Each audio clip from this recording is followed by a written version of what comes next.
രാഷ്ട്രീയ നിരീക്ഷകൻ അരുൺ മോഹൻ ചേരുകയാണ്. ശ്രീ അരുൺ മോഹൻ, ഇന്ന് നമ്മൾ ചർച്ച ചെയ്യുന്നത് മാധവ് ഗാഡ്ഗിലിന്റെ വിയോഗത്തെക്കുറിച്ചാണ്. അദ്ദേഹത്തിന്റെ വിയോഗം എന്ന് പറയുന്നത് നമ്മുടെ പരിസ്ഥിതിക്ക് സംഭവിച്ച നഷ്ടം എന്ന് പറയുന്നത് ചെറുതല്ല. കാരണം പരിസ്ഥിതി ഇത്രത്തോളം സ്നേഹിച്ച, അല്ലെങ്കിൽ നമ്മുടെ പരിസ്ഥിതിക്ക് എന്താണോ മനുഷ്യരോട് പറയാനുള്ളത്, അത് നമ്മൾ പലപ്പോഴും കേട്ടത് മാധവ് ഗാഡ്ഗിലിലൂടെയാണ്. പക്ഷേ നമ്മുടെ രാഷ്ട്രീയ കേരളം പലപ്പോഴും അത് തിരിച്ചറിഞ്ഞിട്ടുണ്ടോ, അത് മനസ്സിലാക്കിയിട്ടുണ്ടോ എന്നുള്ളത് ഇന്നും സംശയമാണ് എന്നുള്ളതാണ്. എങ്ങനെയാണ് അനുസ്മരിക്കുന്നത്? ഈ ശാസ്ത്രജ്ഞന്മാരെന്ന് പൊതുവെ പറയുന്ന സമയത്ത് നമ്മൾ ഈ കോട്ടും സൂട്ടും ഇട്ട് സാധാരണക്കാരുമായിട്ടൊരു ബന്ധമില്ലാത്ത അന്താരാഷ്ട്ര തലങ്ങളിൽ മാത്രമൊക്കെ വിഹരിക്കുന്ന ഒരു കൂട്ടം മനുഷ്യരാണെന്ന ഒരു പൊതുബോധം ജനങ്ങൾക്കുള്ളത് പൂർണ്ണമായും മാറ്റി എഴുതിയൊരു മനുഷ്യനായിരുന്നു അദ്ദേഹം. ഈ ശാസ്ത്രം ശരിക്കും സാധാരണക്കാരന്റെ വേദന മാറ്റുന്നതിനൊക്കെ പ്രയോജനപ്പെടുന്ന സമയത്താണ് അത് അവരിലേക്ക് ചെല്ലുന്നത്.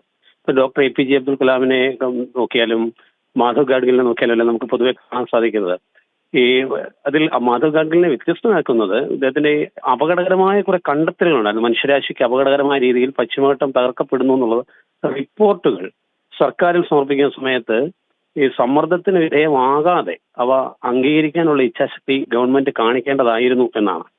ഈ കോട്ടയം, പത്തനംതിട്ട, ഇടുക്കി ജില്ലകളിലൊക്കെ സംഘടിത മതവിഭാഗങ്ങൾ ശരിക്കും കണ്ണുരുട്ടിയ സമയത്ത് മാറി മാറി വന്ന സർക്കാർ അവരുടെ മുന്നേ മുട്ടുമടക്കിയത് മുഴുവൻ നമ്മൾ കണ്ടതാണ്.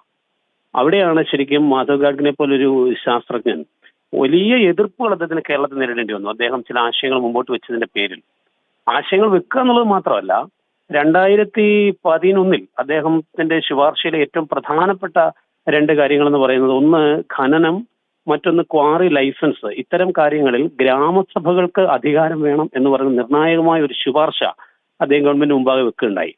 ഞാൻ അദ്ദേഹത്തെ അനുസ്മരിക്കുന്നത്, ഞാൻ ഈ പശ്ചിമഘട്ട സംരക്ഷണവുമായിട്ട് ബന്ധപ്പെട്ട്, അതുപോലെ മുല്ലപ്പെരിയാർ ഡാമിന്റെ ഇഷ്യൂ ആയിട്ട് ബന്ധപ്പെട്ടൊക്കെ കോമൺ ആയിട്ട് ഒരു വീഡിയോ എൻ്റെ സോഷ്യൽ മീഡിയ പ്രൊഫൈലിലൂടെ ചെയ്ത സമയത്ത് എന്നെ അത്ഭുതപ്പെടുത്തിക്കൊണ്ട് അദ്ദേഹം എനിക്കൊരു മെസ്സേജ് അയച്ചു. അത് ഞാൻ ഇന്ന് എൻ്റെ സോഷ്യൽ മീഡിയ പ്രൊഫൈലിൽ ഞാനത് പങ്കുവച്ചിട്ടുണ്ട്. May I get your number എന്ന് പറഞ്ഞിട്ട്. അപ്പൊ ഞാനതൊക്കെ എന്നെപ്പോലെ വെറും സാധാരണക്കാരനായ ഒരാളുടെ അടുത്ത് എന്തിനാണ് അദ്ദേഹം അങ്ങനെ, ഞാൻ എന്നിട്ട് തിരിച്ച് എൻ്റെ നമ്പർ അയച്ചു.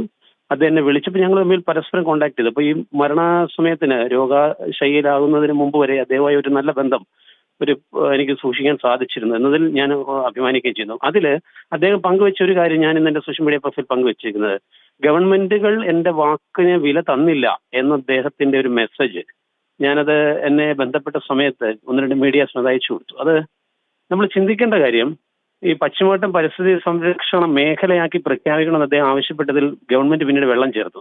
2013 കസ്തൂരിരംഗൻ കമ്മിറ്റി കൊണ്ടുവന്നത് തന്നെ ഗാഡ്ഗിൽ കമ്മിറ്റി ശുപാർശകളെ ലഘൂകരിക്കുന്നതിന് വേണ്ടിയായിരുന്നു. അങ്ങനെ പരിസ്ഥിതി ലോല പ്രദേശമാക്കി പശ്ചിമഘട്ടത്തെ പ്രഖ്യാപിക്കണമെന്ന് ആവശ്യപ്പെട്ടത് 37% പ്രദേശം മാത്രം അങ്ങനെ പ്രഖ്യാപിച്ചാൽ മതി എന്ന് പിന്നീട് ഗവൺമെന്റ് തീരുമാനിച്ചു. അതുപോലെ ഗ്രാമസഭ എന്ന് പറയുന്നതിനെ പൂർണ്ണമായി ഒഴിവാക്കിക്കൊണ്ടൊരു മേൽനോട്ട സമിതിയെ രൂപീകരിക്കുന്നതിന് വേണ്ടി തീരുമാനിച്ചു. നമ്മൾ മനസ്സിലാക്കേണ്ടത് അതുപോലും നടപ്പിലാക്കപ്പെട്ടിട്ടില്ല എന്നുള്ളതാണ് അതിന്റെ യാഥാർത്ഥ്യം.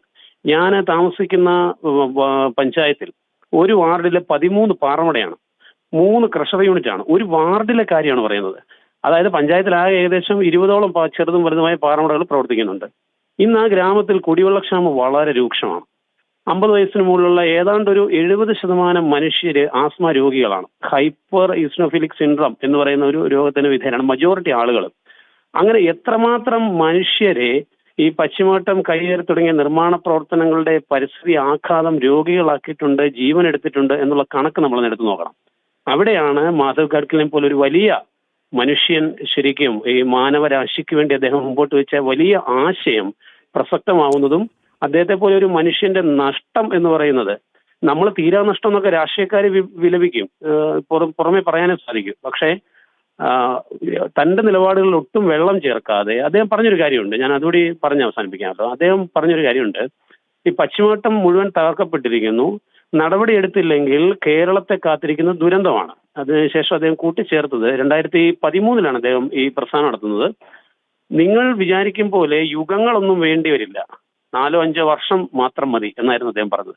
അന്ന് ഞാനും നിങ്ങളും ജീവിച്ചിരിപ്പുണ്ടാവും എന്ന് പറഞ്ഞ മനുഷ്യൻ ഇന്ന് നമ്മളെ വിട്ട് പിരിഞ്ഞു. അദ്ദേഹം ജീവിച്ചിരിക്കാത്ത സാഹചര്യത്തിൽ പശ്ചിമഘട്ടം ഇപ്പോഴും തകർക്കപ്പെട്ടുകൊണ്ടിരിക്കുന്നു എന്നുള്ള ഒരു വാസ്തവമാണ്. അതുകൊണ്ട് പശ്ചിമഘട്ട സംരക്ഷണത്തിനൊക്കെ ആയിട്ട് രാഷ്ട്രീയക്കാര് അവരുടെ ഈ പറയുന്ന എന്തെങ്കിലും സ്ഥാപിത താല്പര്യങ്ങൾക്ക് വേണ്ടി പ്രകൃതിയെ നശിപ്പിക്കുന്ന പ്രവണതയിൽ നിന്ന് മാറാൻ അദ്ദേഹത്തിന്റെ ജീവിതം എല്ലാ കാലത്തും പ്രേരണയാണ്. പക്ഷെ എത്രമാത്രം യാഥാർത്ഥ്യമാവും എന്ന് നമുക്ക് പറയാൻ സാധിക്കില്ല. വളരെയധികം നന്ദി ശ്രീ അരുൺ മോഹൻ ഈ അവസരത്തിൽ ഞങ്ങളോട് പ്രതികരിച്ചതിന്.